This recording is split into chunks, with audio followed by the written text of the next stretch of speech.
प्रेम से बोले श्रीमद्भागवत महापुराण की, बोले व्यास जी महाराज की।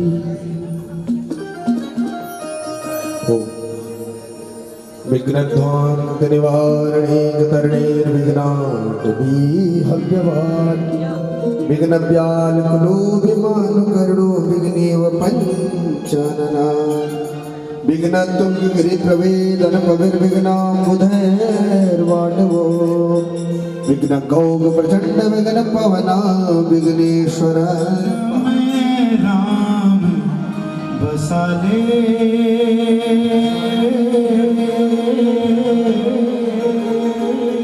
मन में राम बसा ले। आइए दोनों हाथों की मीठी तालियों के साथ बोलो राम जय जय राम, बोलो राम, बोलो राम जय जय राम, बोलो राम, बोलो राम जय जय राम, बोलो राम, बोलो राम जय जय राम, बोलो राम। जन्म सफल हो गाये बंदे, मन में राम बसा दे। बोलो राम राजा राम, बोलो राम, बोलो राम राजा राम, बोलो। सर्वेभ्यो वैष्णव्यो नमः। श्री पितृचरण कमलेभ्यो नमः। श्री सद्गुरु चरण कमलेभ्यो नमः। वक्रतुंड महाकाय कोटि सूर्य समप्रभा निर्विघ्नं कुरु मे देव सर्वकार्येषु सर्वदा।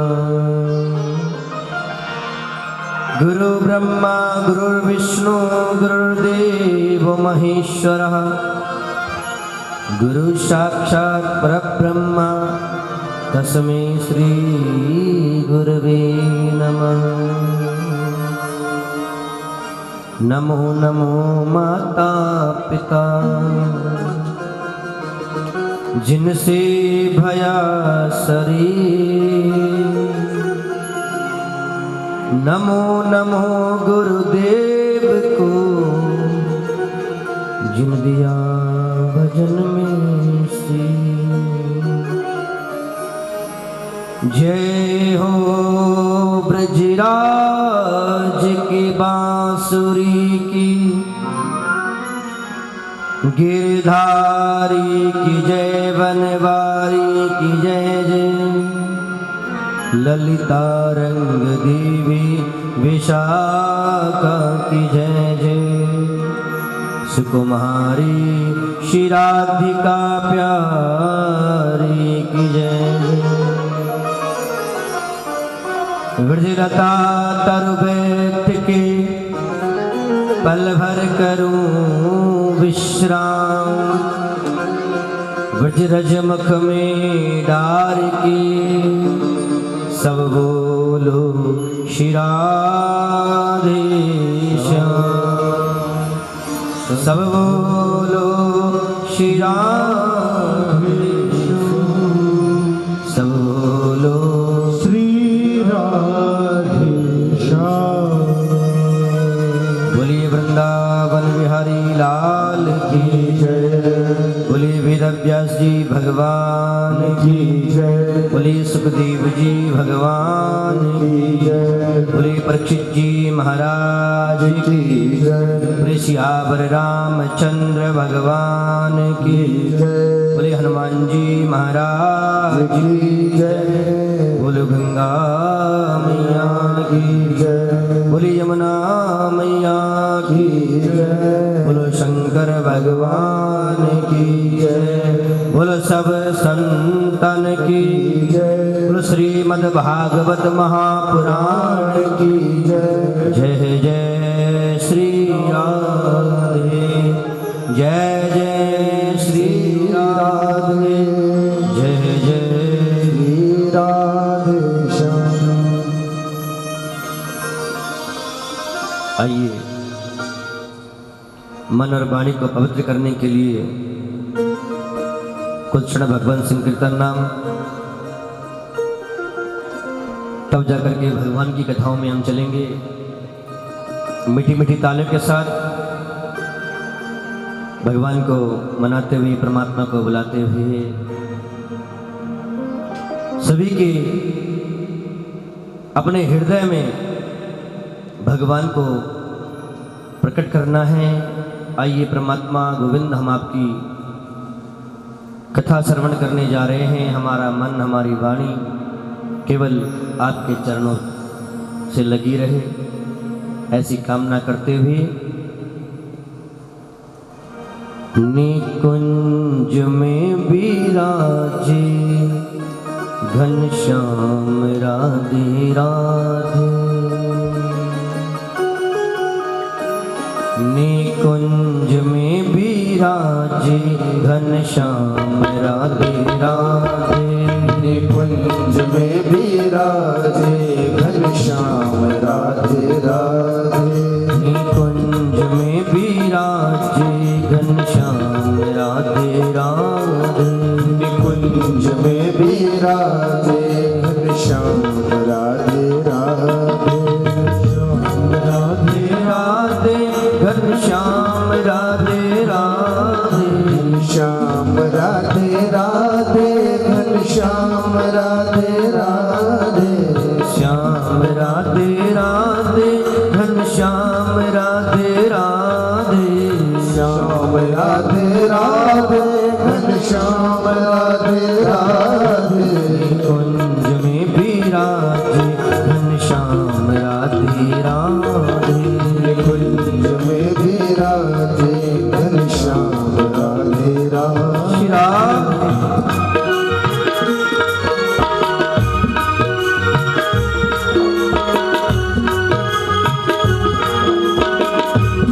मीठी मीठी तालों की सेवा करते हुए जय हो।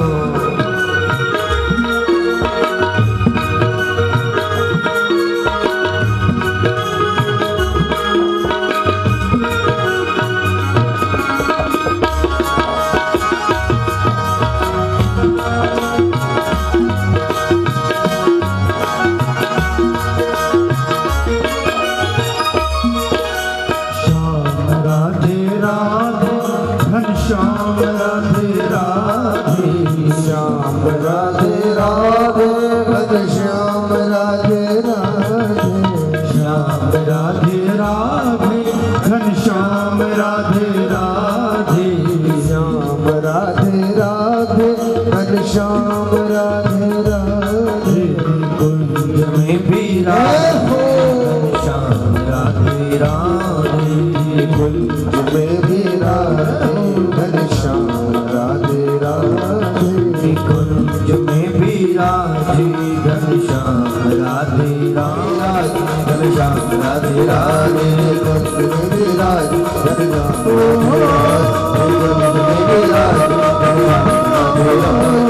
कुंज में विराजे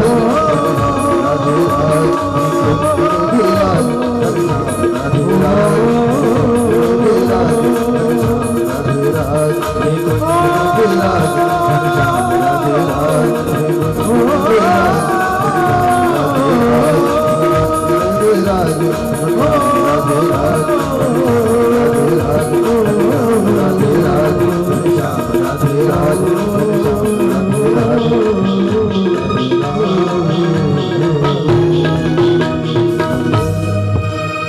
निकुंज में विराजे घनश्याम राधे राधे। बोलो वृंदावन बिहारी लाल की जय।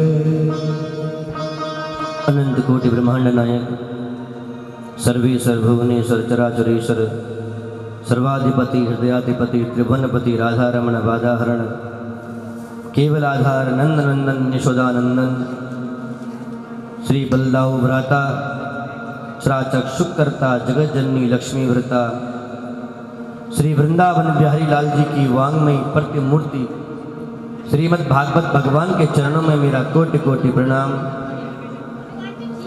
मंच पर आसीन परम आदरणीय वंदनीय श्री चरणों में मेरा प्रणाम।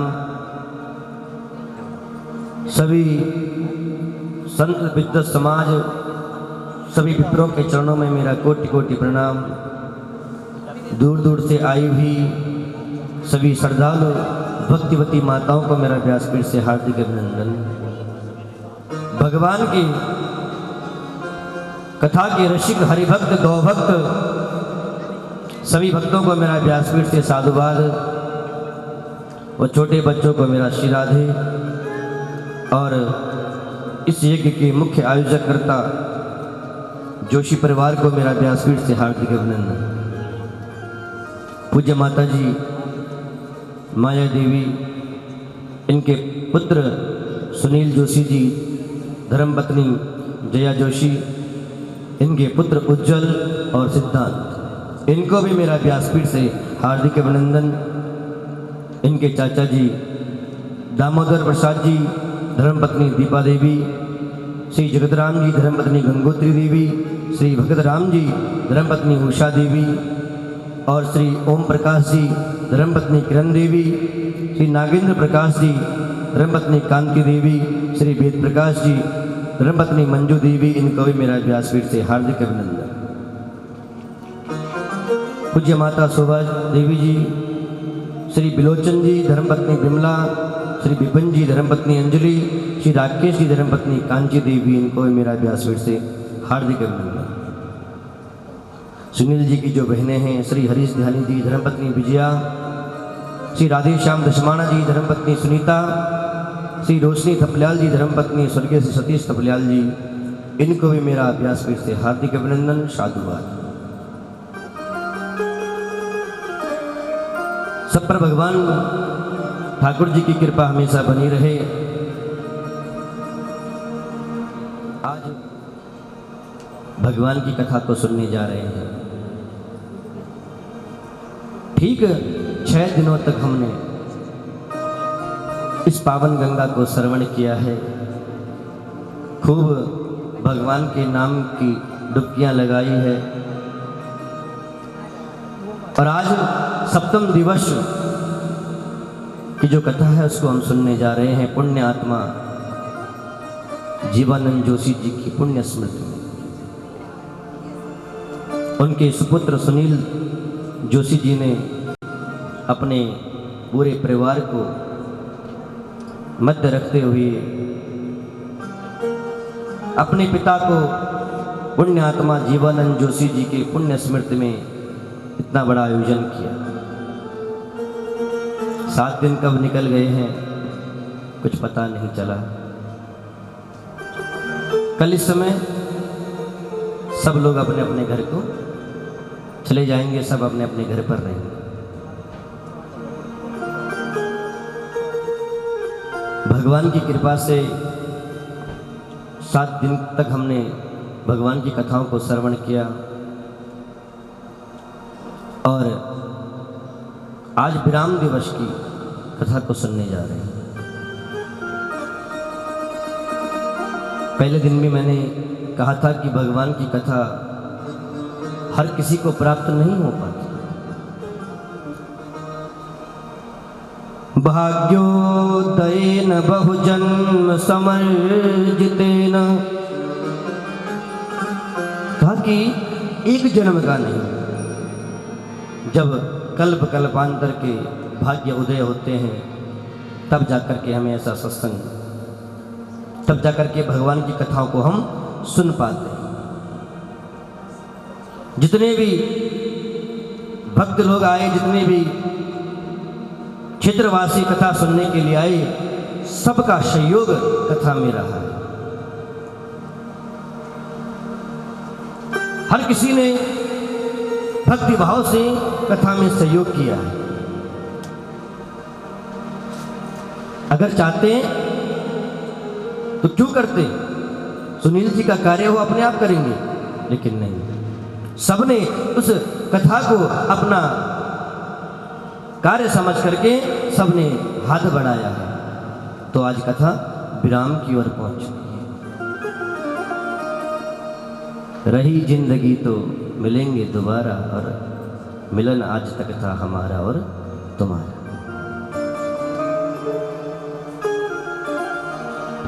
राजा परीक्षित को 7 दिन तक कथा सुनाई थी। क्यों सुनाई थी? क्योंकि श्रापित हो गए थे। सुखदेव जी ने कहा, राजन तुम्हारे पास 7 दिन है, तो 7 दिन तक सुखदेव महाराज जी ने राजा परीक्षित को एक आसन पर बैठ करके भगवान की कथाओं को सुना। हम लोग इस कलयुग के प्राणी हैं मेरी माताओं बंधुओं, लेकिन हम भगवान की कथा को नहीं सुन पाते। कलयुग में कहा है कि केवल भगवान का स्मरण करने से ही परमात्मा की प्राप्ति हो जाती है। थोड़ी देर भगवान के सम्मुख बैठ करके भक्ति की प्राप्ति हो जाती है। 7 दिनों तक तुमने भगवान की मंगल कथाओं को सुना। 7 दिनों में थोड़ा सा इतना कर लेना कि अपने अंदर थोड़ी सी भक्ति को जागृत कर, सोच कर देखना कि भगवान के अलावा इस संसार में है क्या, उस गोविंद के अलावा इस जगत में है क्या? कहीं सत्य नहीं है मेरी बातों। पहले दिन से कहते आ रहा हूं, रोज यही कह रहा हूं, एक ही बात कह रहा हूं कि भगवान के अलावा कुछ भी सत्य नहीं। केवल उस भगवान का नाम ही सत्य है, उस गोविंद का नाम ही सत्य है, भगवान ही सत्य है।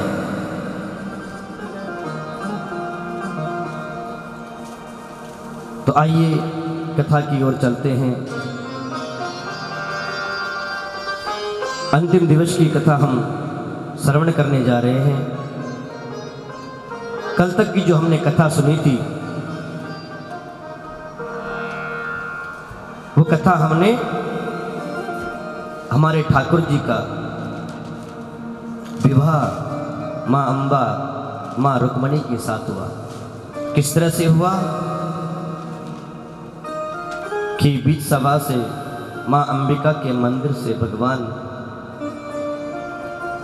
मां रुक्मणी को रथ पर बैठा करके द्वारिका में ले आए, और द्वारिका में पहुंच करके सभी ने मां रुक्मणी का स्वागत किया और धूमधाम से भगवान का विवाह उत्सव मनाया। सारे द्वारिकावासी बड़े प्रसन्न होकर के भगवान के विवाह उत्सव की सुंदर सा वर्णन सुखदेव जी ने राजा परीक्षित को कराया है। आगे चल करके सुखदेव जी कहते हैं, कामस्तु वासुदेवाशो दग्धः प्रागरुद्रमनु देहो पतैर्भूयस्मेव रक्तबद्धता। कि राजन, काम भगवान वासुदेव के ही अंश है, और वो पहले रुद्र भगवान की क्रोधाग्नि से भस्म हो गए थे, और अब जाकर के रुक्मणी जी के गर्भ में प्रद्युम्न के रूप में आए हैं, जन्मे। भगवान की पहली संतति का वर्णन सुखदेव जी कर रहे हैं। मां रुक्मणी के गर्भ में प्रद्युम्न के रूप में भगवान जन्मे हैं, परंतु जब मात्र 6 दिन के थे, सूतिका ग्रह से ही संबरासुर नाम का जो राक्षस था वो बालक को उठा करके ले गया था, जाकर के समुद्र में फेंक दिया, जाकर के समुद्र में फेंक दिया था। पृष्ठे हनि जातः मात्रम तो प्रद्युम्नं सूतिकाग्रहात्। समुद्र में उस बालक को एक बड़ा सा मगरमच्छ निकल गया, खा गया। वही मगरमच्छ एक दिन मछुआरों के जाल में फंस गया, जिसने उस बालक को गटक गया था। मछुआरों के जाल में जब वो फंसा तो उन मछुआरों ने उस मत्स्य को संबरासुर को भेंट कर दिया। जब उस मत्स्य का विच्छेदन किया गया है तो उसके पेट से एक बालक निकला, एक बालक निकला है, जीवित बालक। उस बालक को देखकर संबरासुर ने वह बालक दृष्ट्वा तदुतरे बालम मायावती नवेदयन, मायावती नाम की स्त्री को भेंट कर दी, मायावती स्त्री को भेंट कर दिया। यह जो मायावती थी यह रति, पूर्व जन्म में यह रति देवी थी, अपने भस्म हुए पति की प्रतीक्षा कर रही थी, जो पूर्व में भगवान शंकर के श्राप से भस्म हो गए थे। और वही कामदेव प्रद्युम्न जी के रूप में मां रुक्मिणी के गर्भ में आए। भगवान शंकर ने जब कामदेव को भस्म कर दिया था, मां रति भगवान शंकर से प्रार्थना करती है, लेकिन भगवान शंकर ने आशीर्वाद दिया था, कृष्ण तन होय पति तोरा बचन अन्यथा होय न मोरा। हे रति, हे मायावती, मैं तुम्हें वचन देता हूं, तुम्हें तुम्हारा पति अवश्य मिलेगा। रति जो थी मायावती नाम की स्त्री बनकर के रह रही थी। संबरासुर ने इसे अपने घर पर भोजन बनाने के लिए रखा हुआ था, काम करने के लिए रखा हुआ था। वह उस बालक को, लेकिन जैसे ही प्रद्युम्न जी का जन्म हो, जो बालक संबरासुर के पास था, उस बालक को, कामदेव को अपने बड़ा स्नेह से प्रेम करती थी, बालक के रूप में नहीं देखती थी। उसने सिद्ध रसायनों का प्रयोग करके उसे शीघ्रता से प्रौढ़ बना दिया है और अपनी प्रेम दृष्टि से उसको देखती थी। एक दिन उस बालक ने पूछा कि हे मैया, हे माता, तुम मुझे मातृभावा मतिक्रम्या वर्तते कामनीय था। हे माता, आप मेरे साथ पुत्र भाव त्याग करके कामनी जैसा व्यवहार क्यों करती हो? क्या कारण है? मायावती कामदेव की पत्नी ही मायावती रूप में रहती थी। शिव द्वारा कामदेव के भस्म हो जाने पर रति ने अपने पति को प्राप्त किया। आज उस मायावती ने कठिन तपस्या करी थी भगवान शंकर की, और भगवान शंकर ने उसे वरदान दे दिया था, तथास्तु कह करके वरदान दे दिया था। रति ने कहा, हे शंभु, मैं आपसे प्रार्थना करती हूं कि कामदेव ही मेरे पति हो। तो भगवान शंकर ने आशीर्वाद दिया है और जाकर के उस बालक को उस मायावती ने सारा वृत्तांत बताया कि तुम प्रद्युम्न हो, मां रुक्मिणी के पुत्र हो, भगवान के पुत्र हो, और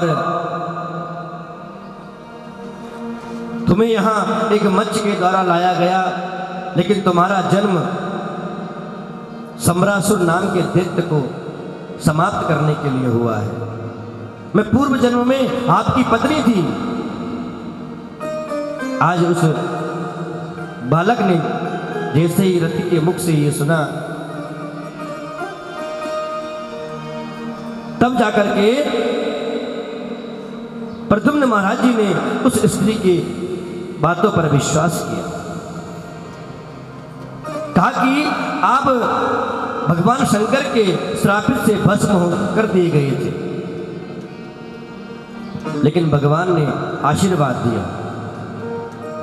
जब यदुवंश कृष्ण अवतारा, हो यही हरण महामही भारा। कृष्ण तनया हुए हैं पति तोरा, कृष्ण तनया होए पति तोरा। कृष्ण तनया हुई हैं पति तोरा। कृष्ण तनया होए पति तोरा। वचन अन्यथा हो ही न मोरा। वचन अन्यथा होई न मोरा। कृष्ण तनय हुई है पति तोरा। कृष्ण तनया होए पति तोरा। जब यदुवंश कृष्ण अवतारा। जब यदुवंश कृष्ण अवतारा। बोलो वृंदावन बिहारी लाल की जय। अतः सम्रासुर नाम का जो राक्षस था वो अनेक माया को जानता था, लेकिन मायावती रति ने सम्रासुर से भी अधिक माया के बारे में उस बालक को प्रद्युम्न को बताई। और सम्रासुर का प्रद्युम्न जी का युद्ध हुआ, जिस युद्ध में प्रद्युम्न जी महाराज जी ने सम्रासुर को समाप्त कर दिया। बोलो वृंदावन बिहारी लाल की जय। आज भगवान ने, सारे देवी देवताओं ने आकाश मार्ग से पुष्पों की वर्षा करनी शुरू कर दी। पुनः प्रद्युम्न जी महाराज वापस द्वारिका में चले गए। सारे द्वारिका वासियों ने देखा, सबको ये लगा कि साक्षात भगवान कृष्ण आ रहे हैं। यहां तक कि मां रुक्मणी भी छुप छुप करके देख रही थी। लेकिन जब पता लगा कि है तो मेरा बालक है, पुनः प्रद्युम्न जी को द्वारिका में बुला करके, ब्राह्मणों को बुला करके मां रुक्मणी ने वेद पाठ कराया, स्वस्ति वाचन का पाठ कराया और ब्राह्मणों को दान दीक्षा दे करके संतुष्ट किया। बोलो कृष्ण कन्हैया लाल की जय। आगे कहते हैं सुखदेव जी कि राजन, भगवान का दूसरा विवाह सत्राजित की पुत्री सत्यभामा से हो। सत्राजित ने अपना दोष दूर करने के लिए निमित्त बनाई अपनी कन्या तथा समंतक मणि। भगवान कृष्ण को भेंट कर दी थी, अपनी कन्या को भी और समंतक मणि को भी। परीक्षित ने पूछा, महाराज सत्राजितः किं करोत् ब्रह्मन् कृष्णस्य किविल्शमः समन्तकः कुतस्तस्य कस्मादत्ता सुता हरे। हे प्रभु, सत्राजित ने भगवान का कौन सा अपराध किया था? समंतक मणि उसे कहां से मिली थी, क्यों मिली थी? इस कथा को मुझे विस्तार से कहो। सूत जी कहते हैं, आसी सत्राजितः सूर्यो भक्तस्य परमाशकः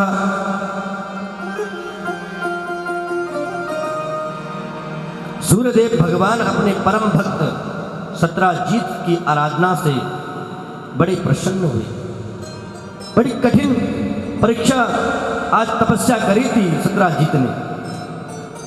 भगवान शंकर, भगवान सूर्य ने जब सत्राजीत की तपस्या को देखा, बड़े प्रसन्न हुए और प्रसन्न होकर के भगवान नारायण जी ने समंतक मणि भेंट कर दी थी। एक दिन सत्राजीत उस मणि को अपने गले में धारण करके यादवों की सभा में आ रहे थे। जब यादवों की सभा में पहुंच रहे थे, दूर से जब देखे गए तो मानो कि साक्षात सूर्य नारायण भगवान आ रहे हो। द्वारका वासियों ने भगवान कृष्ण से पूछते हैं, नारायण नमस्तुतो शंख चक्र गदाधर दामोदरारविंदाक्षः गोविंदा यदुनंदन। कहा महाराज, हे नारायण, ये शंख चक्र गदा धारण करने वाले दामोदर, हे गोविंद, हे यदुनंदन, आपको नमस्कार है। ये साक्षात सूर्य के समान तेज वाला ये कौन है? भगवान बोले, यह सत्राजीत है। सूर्य भगवान की आराधना का यह फल है।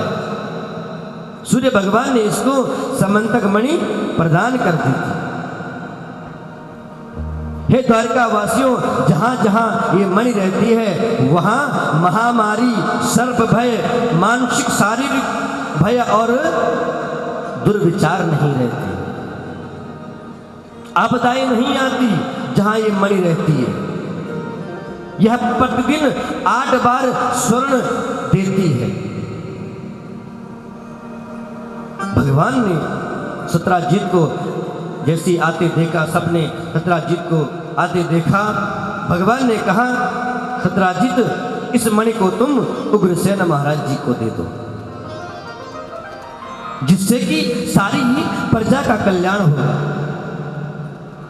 लेकिन सत्राजीत ने मणि देने से मना कर दिया।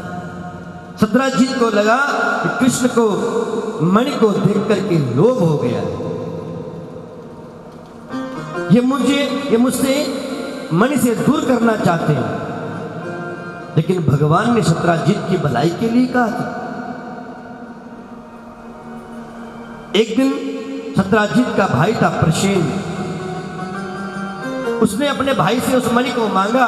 सत्राजीत ने अपने गले से निकाल के मणि उसके गले में डाल दी। अब प्रसेन मणि को पहन करके जंगल में शिकार खेलने के लिए चला गया। जंगल में जैसे ही शिकार खेलने के लिए गया तो एक सिंह ने उसे मार दिया, प्रसेन को मार दिया। सिंह मणि को लेकर के जा रहे थे तो उस सिंह को भी जामवंत जी ने मार दिया और जामवंत जी उस मणि को लेकर के अपनी कन्या को भेंट कर दी और कन्या उस मणि के साथ खेलने लगी। सत्राजीत को जब पता लगा उसका भाई जंगल में शिकार खेलने के लिए गया था, अभी तक वापस नहीं आया, तो सत्राजीत ने भगवान पर दोष लगा दिया कि कृष्ण ने मेरे भाई को मार करके मणि अपने पास रख दी है। सारी द्वारकापुरी में यह बात फैल गई। भगवान को जब इस बात का पता चला, भगवान दाऊ भैया के पास गए। कहा, भैया आपने सुना ये सत्राजीत क्या कह रहा है?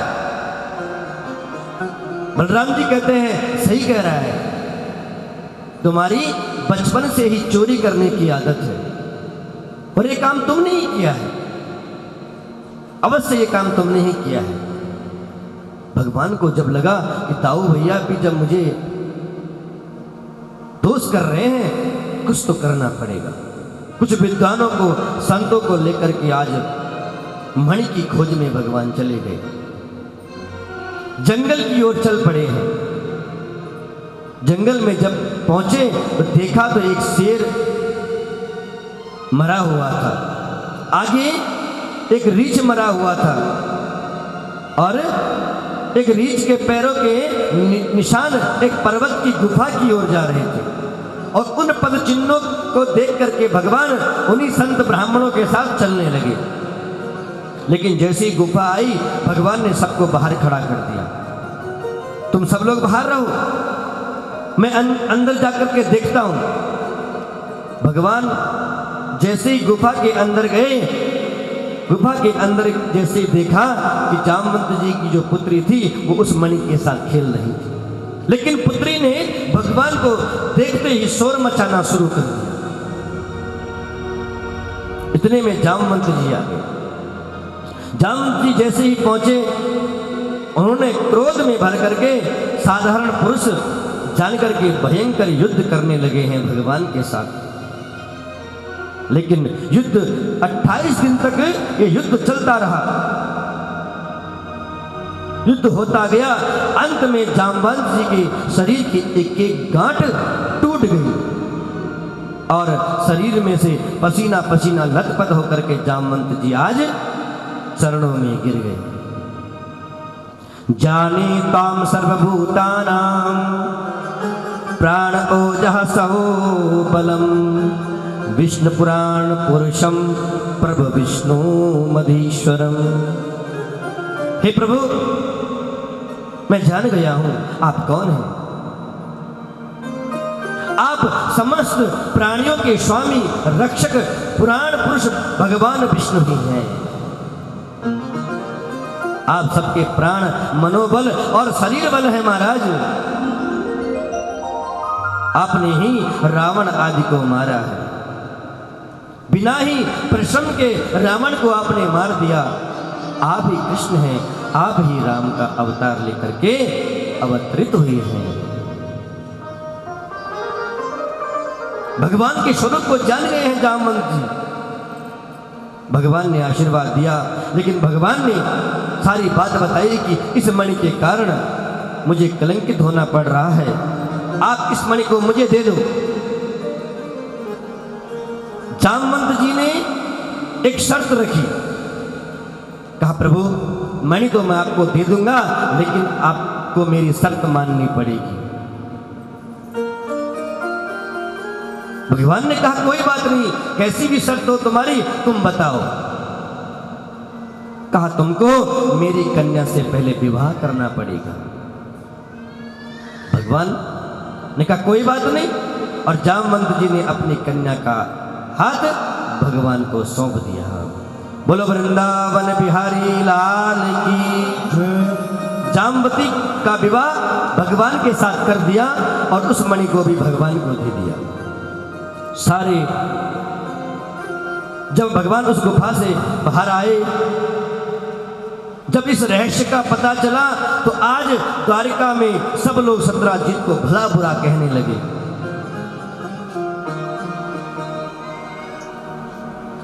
जब देवकी, वसुदेव और रुक्मिणी भी शोक में डूबी हुई थी, लेकिन जैसे ही भगवान को देखा, जामवंत जी और भगवान साथ में आ रहे हैं, साथ में जामवती को आते देखा, तो सारी द्वारिका में पुनः खुशियां होने लगी।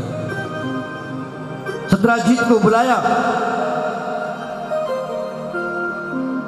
सबके सामने सत्राजित को बुलाया और मणि सत्राजित को दे दी। आज सत्राजित बड़ा शर्मिंदा हुआ कि ये मैंने क्या कर दिया। सत्राजित कहता है ये मणि मुझे नहीं चाहिए प्रभु, ये मणि अब आप ही रखो। भगवान ने कहा नहीं, इस मणि को हम नहीं रख सकते। तो सत्राजित ने आज प्रायश्चित किया और अपनी कन्या, उसकी कन्या की सत्यभामा, उसका हाथ भगवान के हाथों में पकड़ा दिया। प्रभु आप मेरी इस कन्या से विवाह कर लो और इस मणि को भी अपने पास रख लो। लेकिन भगवान ने मणि नहीं रखी। कहा तुम इस मणि को उग्रसेन महाराज जी को दे दो। तो भगवान के कितने विवाह हुए? 3। पहला रुक्मिणी के साथ, दूसरा जामवती के साथ, तीसरा सत्यभामा जी के साथ। 3 विवाह भगवान के हुए। परीक्षित ने कहा महाराज मुझे भगवान के अन्य विवाहों का भी वर्णन कराओ ना। कहा परीक्षित सुनो, एक दिन अर्जुन और भगवान कृष्ण रथ में बैठ करके जंगल में शिकार खेलने के लिए गए। शिकार खेलने के बाद थकान सी अनुभव हुआ तो भगवान बैठ गए। अर्जुन ने कहा महाराज मैं थोड़ा सा जल पी करके आता हूं। यमुना जी के किनारे किनारे घूमने लगे अर्जुन। और अर्जुन घूमते घूमते गए तो देखा कि एक कन्या भगवान कृष्ण के नाम का जाप कर रही थी। अर्जुन ने पूछा उससे, का तम कसी सुक्षोणी कुतोसी किम, कि हे देवी तुम कौन हो, हे सुंदरी तुम कौन हो,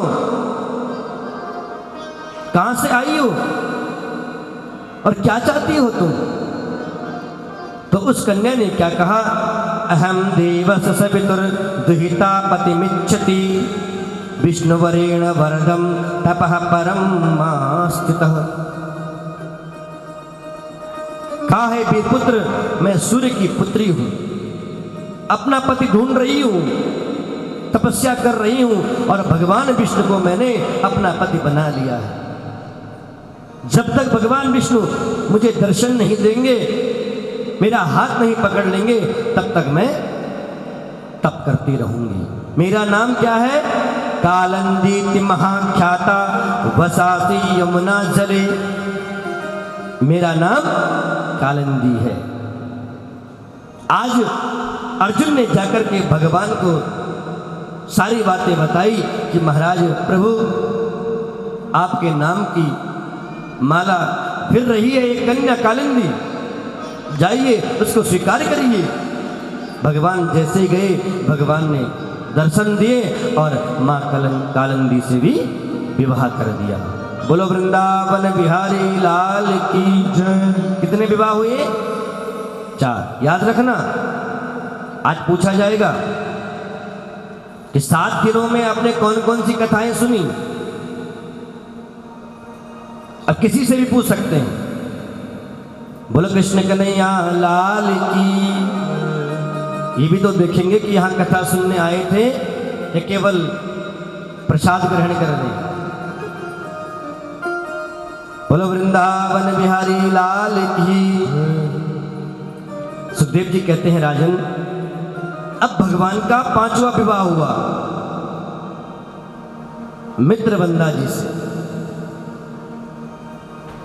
अरवांत देश के उज्जैनी के राजा बिंद और अनुबिंद ने अपनी बहन को, भगवान कृष्ण को, उस मित्रवंदा ने अपना पति बनाना चाहती थी, लेकिन घर वालों ने विवाह के लिए मना कर दिया। तब इसको स्वयंवर से भी भगवान बलपूर्वक ले आए थे। तो 5वां विवाह हुआ भगवान का मित्रवंदा जी के साथ। 6ठा विवाह हुआ भगवान के, यह कौशल देश के छत्तीसगढ़ के राजा नग्नजित की पुत्री थी। राजा ने प्रतिज्ञा की थी कि जो कोई एक साथ 7 बैलों को नाथ लेगा उसके साथ मैं अपनी कन्या का विवाह करूंगा। भगवान ने क्या किया, 7 रूप धारण किए और 7 बैलों को एक साथ नाथ दिया। तो इस कन्या का नाम था सत्या। तो भगवान का 6ठा विवाह हुआ सत्या जी से। उसके बाद भगवान का 7वां विवाह हुआ केके देश के उत्पन्न दृष्टकेतु की पुत्री, यानी कि भगवान की जो बुआ थी, श्रुतकीर्ति की पुत्री थी भद्रा। तो 7वां विवाह भगवान का भद्रा जी से हुआ। 8वां विवाह हुआ लक्ष्मणा जी से। कितने विवाह हुए भगवान के, बोलो 8 विवाह भगवान के हुए। राजा परीक्षित ने सुना, कहा महाराज मैंने तो और विवाह के बारे में भी सुना था, आप बताइए ना। परीक्षित ने पुनः पूछ दिया। तो भगवान कहते हैं, सुखदेव जी कहते हैं, इंद्रेण हृदय छत्रेण हृदय कुंडल बंधुना। हे राजन, भौमासुर नाम का एक राक्षस था। यथा हतो भगवान भौमो ये न शास्त्रीय। भौमासुर ने राजकन्याओं को कैद कर रखा था। भगवान ने भौमासुर को मार दिया था। लेकिन परीक्षित कहते हैं महाराज क्यों मारा था? कहा कि उसने राजकन्याओं को एक दुर्गम कैद बनाया हुआ था और उसी में ही उसने सारी कन्याओं को इकट्ठा कर रखा था। 16,108 कन्याएं, 16,100 कन्याओं को उसने अपने उस राज्य में रखा हुआ था, बंदी बना रखा था। सोचा था कि 16,108 जब हो जाएगी तब इनसे विवाह करूंगा। लेकिन उसकी जो इच्छा थी वो पूरी नहीं हो पाई। 16,100 तो हो गई थी, लेकिन 8 जैसी अब सोचता था 8 जैसी पूरी होगी तब मैं विवाह कर दूंगा। तो भगवान ने अपनी गदा से प्रहार से उसका जो राज्य था सब तोड़ फोड़ दिया। उसके जो राज्य के दरवाजे थे सब तोड़ डाले। जोर से शंख की ध्वनि भगवान ने की। ध्वनि करने से मुर नाम का जो दैत्य था वो सो रखा था, जिसके 5 सिर थे। उसकी नींद खुल गई। वह भगवान के साथ युद्ध करने लगा, लेकिन भगवान ने उस मुर नाम के दैत्य को भी अपने चक्र से समाप्त कर दिया। इसलिए भगवान का नाम पड़ा मुरारी। बोला मुरारी भगवान की जय। इस मुर नाम के दैत्य के जो पुत्र थे वो भी भगवान के साथ युद्ध करने के लिए आए, लेकिन भगवान ने सारे उसके पुत्रों को भी मार दिया। अब भौमासुर विशाल सेना को लेकर के भगवान के साथ युद्ध करने के लिए आ गया, लेकिन भगवान अपने गरुड़ पर बैठ के ही उस भौमासुर का सर काट दिया था। भगवान ने अपने चक्र से, संग्राम युद्ध हुआ था, लेकिन अपने चक्र से ही भौमासुर का सर काट करके उद्धार कर दिया उसका। आज चारों तरफ भगवान की जय जयकार होने लगी और पुष्पों की वर्षा होने लगी। भगवान ने आज मां पृथ्वी ने भगवान की स्तुति करी। भगवान ने जाकर के उस दुर्गम कैद में 16,100 जो राजकन्याओं को कैद कर रखा था उनको छुड़ा दिया। कहा सब लोग अपने अपने घर को जाओ, आज से तुम मुक्त हो। लेकिन उन कन्याओं ने हाथ जोड़ ले कहा प्रभु आप सर्वज्ञ हैं, लेकिन दुनिया वाले हमें दोष लगाकर अपनाएंगे नहीं। इतने दिन से हम इस दुष्ट की कैद में थे, ये दुनिया हमें अपनाएगी नहीं, प्रभु आप भी हमें अपना लो। और भगवान ने उन 16,100 को भी अपना लिया, सबसे विवाह कर दिया। तो कितनी रानियां हो गई भगवान की? 16,108। और यहाँ हमारे भाइयों से एक देवी नहीं संभाली जाती है। एक देवी ही 16,108 के बराबर भारी बढ़ जाती। क्यों? परीक्षित ने जब ये कथा सुनी बड़े भाव विभोर हो रहे हैं। महाराज अब संतति का वर्णन भी करो ना। तो कहा महाराज भगवान की जितनी पत्नियां थी सबसे 10-10 पुत्र हुए थे, सभी से 10-10 पुत्रों का वर्णन किया था। आगे चलकर के सुखदेव जी कहते हैं राजन एक बार एक दो पवन राजन, एक बार एक राजा था, वह राजा श्रापित हो गया था, ब्राह्मणों का श्राप लग गया था उसको।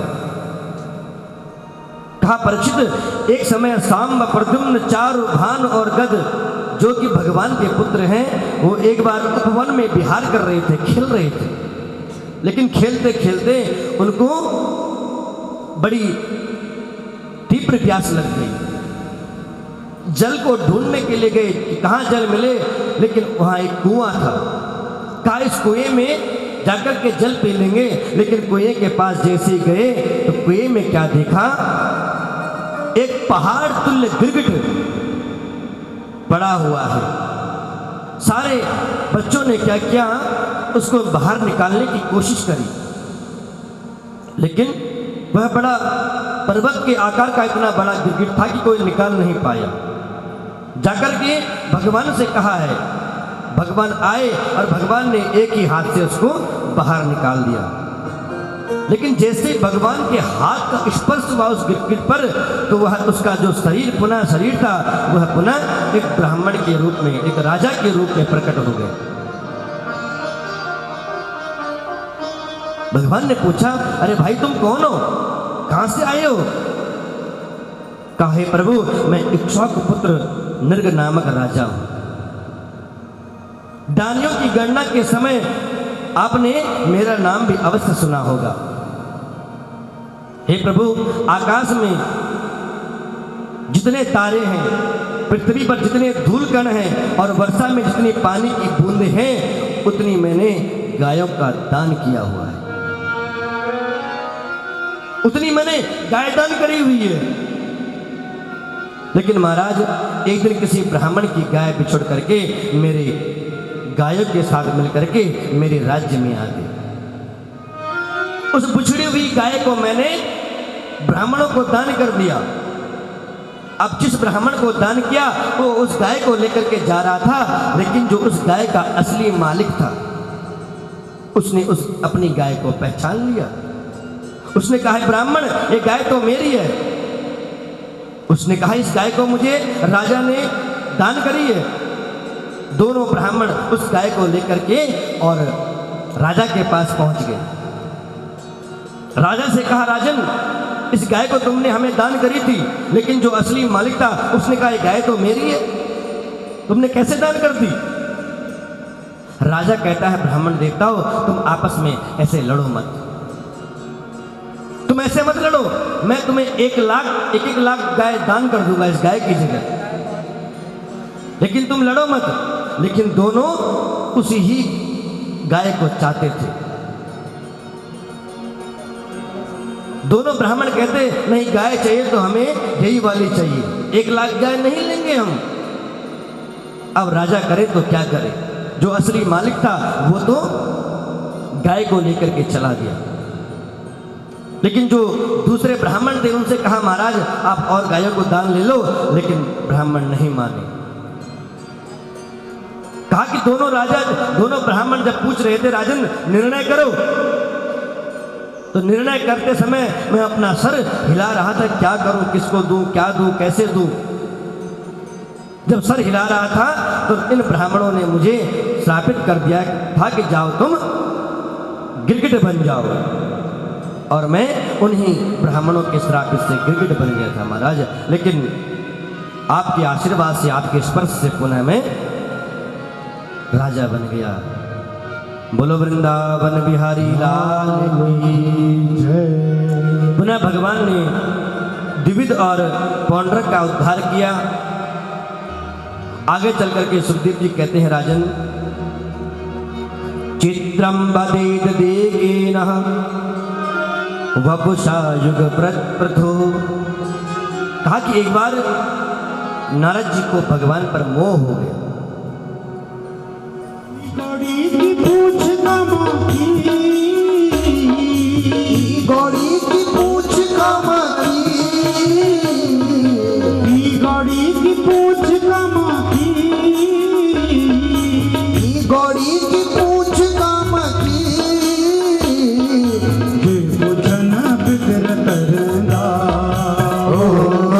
जे पूछन बिकर करना।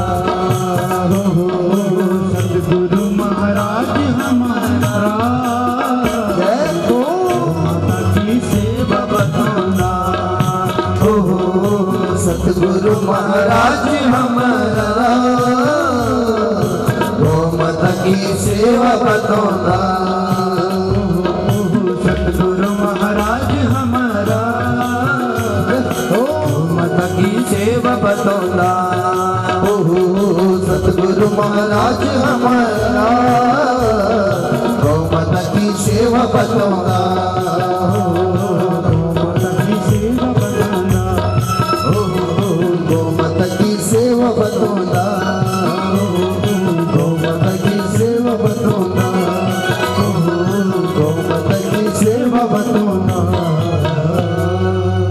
कृष्ण कन्हैया लाल की जय, बोलिए गौ माता की जय। इस प्रकार से सुखदेव जी महाराज राजा परीक्षित को पुनः कथा सुना रहे हैं कि परीक्षित, एक बार नारद जी को मोह हो गया था भगवान से। नारद जी के मन में यह विचार आया कि भगवान का एक शरीर है और 16,108 स्त्रियों के साथ ये रहते कैसे हैं। ओम कहा कि ये इनके साथ कैसे रहते हैं।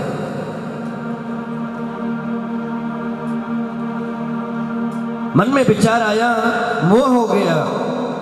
तो सबसे पहले आज भगवान का भजन करते करते अपनी वीणा बजाते बजाते नारद जी मां रुक्मणी के घर पर गए हैं।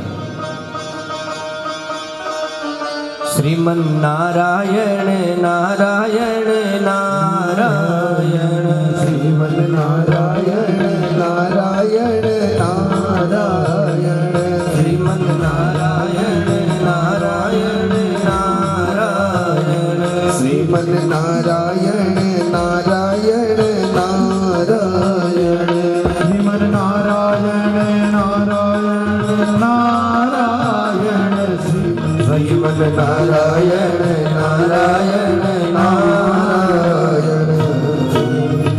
आज भगवान नारद जी अपनी वीणा को बजाते बजाते मां रुक्मणी के महल में पहुंचे हैं।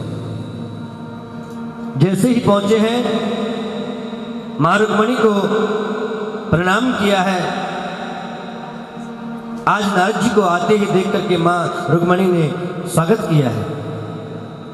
आइए गुरुदेव, आइए ब्रह्मणदेव, आपका स्वागत है। बिठाया, जलपान कराया।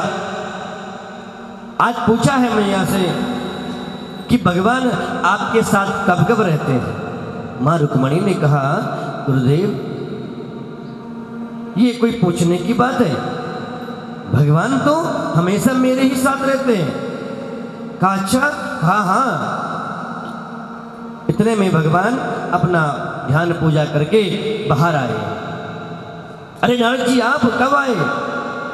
कहा महाराज बस अभी पधारा हूं, आपके दर्शन चाहता था, बस दर्शन करने के लिए आया था, बस चलता हूं महाराज। भगवान कहते हैं नारद जी आप हमारे घर पर आए और बिना खाए पिए जाओगे, ऐसा तो हो नहीं सकता, हम आपको बिना खाए पिए नहीं जाने देंगे। मां रुक्मणी से कहा जाओ नारद जी के लिए, ब्राह्मण देवता के लिए सुंदर सी थाल सजा करके लाओ। मां रुक्मणी गई, सुंदर थाल सजा करके आज नारद जी के लिए लाई। भगवान आज नारद जी ने सुंदर भोजन पाया। भोजन पाने के बाद नारद जी को दान दक्षिणा दी। दान दक्षिणा देने के बाद नारद जी ने विदा मांगी, भगवान ने विदा कर दिया। उसके बाद नारद जी सीधा वहां से चले सत्यभामा जी के घर पर। सत्यभामा देवी से भी, मैया से भी यही पूछा है कि भैया आपके पास भगवान कब कब रहते हैं। इतने में भगवान दूसरे दरवाजे से अंदर आ गए। प्रभु आप, बस आपके दर्शन चाहता था, आपके दर्शन हो गए। इधर से निकल रहा था, सोचा आपके दर्शन कर लूं, बस चलता हूं। भगवान ने हाथ पकड़ लिया, आप कहां जा रहे हैं महाराज, बिना खाए पिए यहां से कैसे जाओगे। भगवान ने बिठाया, सत्यभामा जी से कहा जाओ भोजन लेकर के आओ। सत्यभामा जी गई, सुंदर थाल सजा करके पुनः नारद जी के लिए भोजन बना करके ले आई। नारद जी ने जैसे तैसे करके भोजन वहां भी कर लिया। 2 जगह भोजन कर लिया। अब तीसरी जगह गए जामवती जी के घर पर, लेकिन अंदर नहीं गए। बाहर खिड़की से ही देख रहे हैं कि पहले देख लूं कि भगवान पहले यहां पहुंच चुके हैं, कहीं दूसरे रास्ता होगा, दूसरे रास्ते से पहले ही हम उससे पहले पहुंच जा रहे हैं। खिड़की से झांका तो भगवान ने पीछे से हाथ पकड़ लिया। गुरुदेव हरज जी आप क्या देख रहे हैं अंदर। कहा महाराज बस कुछ नहीं, आपके दर्शन चाहता था। कहा कि नहीं, ऐसे दर्शन नहीं मिलेंगे, अंदर चलो, कुछ पाकर के तो जाना ही पड़ेगा। अब 2 जगह भोजन कर लिया, तीसरी जगह भोजन की तैयारी होने लगी। कहा महाराज आज मेरा उपवास है। कहा कोई बात नहीं, उपवास है तो फलाहार की व्यवस्था बन जाएगी। अरे जामवती जाओ, नारद जी का उपवास है, जल्दी से उनके लिए फलाहार लेकर के आओ। लगा दी, फलों का एक थाली लेकर के आ गए, दूध का गिलास लेकर के आ गए। महाराज पाओ। आज नारद जी ने जैसे तैसे करके फलाहार भी किया, जबरदस्ती दूध भी पी लिया। बाहर आए, अब क्या करूं, सत्या जी के घर जाऊं या ना जाऊं, ये किसी से पूछ लूं। लेकिन सत्या जी के घर भी चले गए, वहां भी यही भगवान पुनः वहां अपने बच्चों के साथ खेल रहे हैं। आज भगवान कभी अपने बच्चों के साथ खेल रहे हैं, किसी महल में गए अग्निहोत्र यज्ञ कर रहे हैं, कहीं गए ब्राह्मणों को भोजन करा रहे हैं, कहीं संध्या वंदन कर रहे हैं, कहीं हाथियों पर बैठ करके चल रहे हैं, कहीं गायों का दान कर रहे हैं, कहीं भगवान गुरुजनों की ब्राह्मणों की सेवा में लगे हैं, कहीं गए बगीचे लगवा रहे हैं, कहीं मंदिरों में जाकर के भगवान सेवा कर रहे हैं। तो हर जगह नारद जी को भगवान ही दिखे।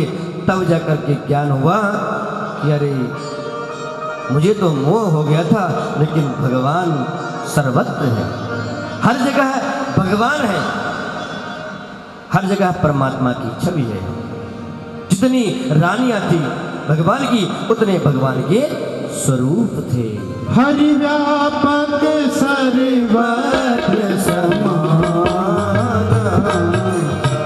हरि व्यापक सर्वत्र समाना, श्रीमत प्रकट होई जाना, प्रेमत प्रकट होई मैं जाना, मंगल भवन अमंगल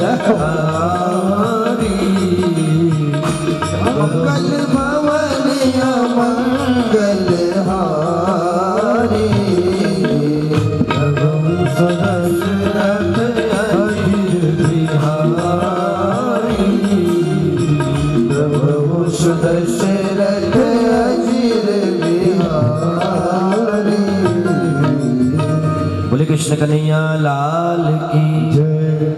आगे सुखदेव जी कहते हैं, राजन एक बार भीम, अर्जुन और भगवान कृष्ण तीनों ब्राह्मण के वेश में, ब्राह्मण का वेश बना करके जरासंध की राजधानी में गए। गिरिव्रज पहुंच करके आज तीनों ब्राह्मणों ने जरासंध की प्रशंसा करनी शुरू कर दी कि महाराज हमने सुना है आप बड़े उदार पुरुष हैं, आप कुछ भी देने में हिचकिचाते नहीं हो। कहने लगे किम न देहम बदान्याहम कह परम समदर्शिना। उदार पुरुषों के लिए उदय कुछ भी नहीं है और समदर्शी के लिए पराया और कुछ भी नहीं है। आज तीनों ब्राह्मण कहते हैं जरासंध से कि हम आपसे कुछ मांगना चाहते हैं। भगवान ब्राह्मण का रूप बनाकर गए थे तो जरासंध ने देखा, जब इनकी ही वाणी सुनी, इनके शरीरों पर चिन्ह देखे तो जान तो गए थे जरासंध की ये कोई ब्राह्मण नहीं है। लेकिन फिर भी इनकी वाणी को देख करके, इनकी वाणी को सुन करके मैं तुम्हें जो इच्छा वर है, जो तुम चाहते हो, मैं तुम्हें वो वरदान दूं। तो भगवान ने मांगा। आज भगवान क्या मांगते हैं? मांगन गए सो मर गए, मरि सो मांगत जाहि, उनते पहले वो मुगे जिन मुख निकषद नाहि। भगवान कहते हैं कि हे राजन, आप देना चाहते हैं तो हमसे मल युद्ध करो, हम तुमसे मल युद्ध करना चाहते हैं। जरासंध ने कहा, मलयुद्ध और ब्राह्मण, तुम कोई साधारण ब्राह्मण नहीं हो, कौन हो तुम बताओ। तब भगवान कहते हैं, मैं कृष्ण हूं, तुम्हारा पुराना दुश्मन कृष्ण, ये भीम और ये अर्जुन। क्या अब भी तुम हमसे मल्लयुद्ध करोगे? कहा हाँ, मैंने वचन दे दिया है, मैं मल्लयुद्ध तुमसे अवश्य करूंगा।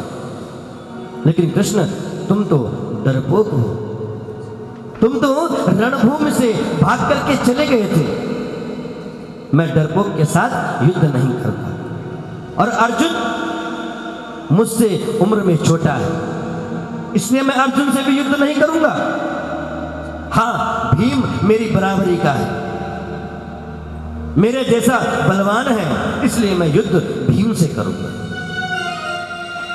तैयार हो गए। आज जरासंध ने एक गदा भीम को दे दी, एक गदा खुद ले ली, और युद्ध होना शुरू हुआ। युद्ध होता, प्रातः काल से लेकर के सायंकाल तक युद्ध होता, और सायंकाल में बैठ करके सब साथ भोजन करते। इस तरह से 27 दिन तक युद्ध चलता गया, चलता गया, चलता गया। कोई भी हार मानने वाला नहीं। लेकिन भीम कहते हैं भगवान से, प्रभु अब मैं थक चुका हूं, अब मेरे अंदर शक्ति कम हो चुकी है, कहीं मैं जरासंध के हाथों मारा न जाऊं। भगवान कहते हैं, भीम जब युद्ध करते हो ना, तो बीच बीच में मेरी तरफ भी देख लिया करो। जैसे भगवान राम ने सुग्रीव से कहा था। भगवान कहते हैं, बीच बीच में तुम मेरी ओर भी देख लिया करो। अब युद्ध जैसे शुरू हुआ, भगवान ने आज भीम की तरफ जैसे देखा, भीम की नजर लगी युद्ध करते समय भगवान की तरफ। भगवान ने एक उछाली, उसके दो बीचों बीच से दो अलग अलग कर दिए और विपरीत दिशा में उनको फेंक दिया। भीम समझ गए, आज भीम ने लगाई अपनी ताकत और रखा एक पैर टांग पर पे और बीच से फाड़ करके फेंक दिया, सामने फेंक दिया। जैसे ही फेंका तो पुनः वो शरीर जुड़ गया। भीम ने पीछे मुड़ करके देखा, अरे जरासंध। अब भीम डरने लगा कि कहीं जिस तरह से मैंने जरासंध को बीच से फाड़ करके फेंका है, वैसे अगर इसने मेरे साथ कर दिया तो। लेकिन पुनः युद्ध हुआ। भगवान ने पुनः कहा, भीम इस को बीच से चीर करके अलग अलग दिशाओं में फेंको। पुनः बीच से चीरे गए और अलग अलग दिशाओं में जरासंध के शरीर को फेंक दिया, और जरासंध को भगवान ने वैकुंठ पहुंचा दिया। बोलो वृंदावन बिहारी लाल की। सुखदेव जी कहते हैं, राजन, जरासंध को जब मारा गया था, उसके बाद जो उसका मुकुट था, भीम जबरदस्ती उस मुकुट को मना करने के बाद भी उस मुकुट को लेकर के अपने राज्य में ले आए, और उस मुकुट को युधिष्ठिर महाराज जी ने एक संदूक में रख दिया था, और उसी मुकुट को पहन करके तुम जंगल में शिकार खेलने के लिए गए थे, और अधर्म से जीता हुआ वो मुकुट था, और उसी के ऊपर काल बैठा हुआ था, इससे तुम्हारी बुद्धि भ्रमित हो गई थी। जब सारे काम पूरे हो गए थे, तो तब भगवान जरासंध के जेल में से 20,800 राजाओं को भगवान ने मुक्त किया। सभी राजाओं ने भगवान की विनती करी, परमात्मा से प्रार्थना करी है। सुखदेव जी कहते हैं, राजन, पांडवों ने रासु यज्ञ का अनुष्ठान किया, योग्य ब्राह्मणों को, आचार्यों को वर्ण किया, उनको बुलाया गया, लेकिन सबने विचार विमर्श किया कि सबसे पहले पूजा का अधिकारी कौन होगा, अग्र पूजा का अधिकार किसको दिया जाए। तो यह विचार विमर्श जैसे ही चल रहा था, तो सहदेव जी ने प्रस्ताव रख दिया कि सबसे पहले पूजा का अधिकारी भगवान सच्चिदानंद को दिया जाए। भगवान कृष्ण को सबसे पहले पूजा का अधिकार दिया जाए। भीष्म पितामह ने भी इस बात का समर्थन किया। चारों ओर से जयघोष होने लगा। भगवान के ऊपर पुष्पों की वर्षा होने लगी। लेकिन युधिष्ठिर महाराज जी ने भाइयों सहित भगवान के चरण धोकर के चरणों तक सिर पर रख करके धारण करके भगवान को रेशमी पीतांबर वस्त्र पहनाए और आभूषणों से अलंकृत कर दिया है। उसी सभा में उपस्थित शिशुपाल जी बैठे हुए थे। शिशुपाल अपने स्थान पर खड़े होकर के कहने लगा, अरे देखो तो इस सभा में कितने बड़े बड़े बड़े महात्मा लोग, ब्राह्मण लोग विराजमान हैं, ज्ञानी पुरुष विराजमान हैं, और तुम उन सबको छोड़ करके इस ग्वाल वाले को, इस माखन चोर को पूजा का अधिकार दे रहे हो। बड़े बड़े सभापति होते हुए भी ऐसा निर्णय नहीं हो सकता।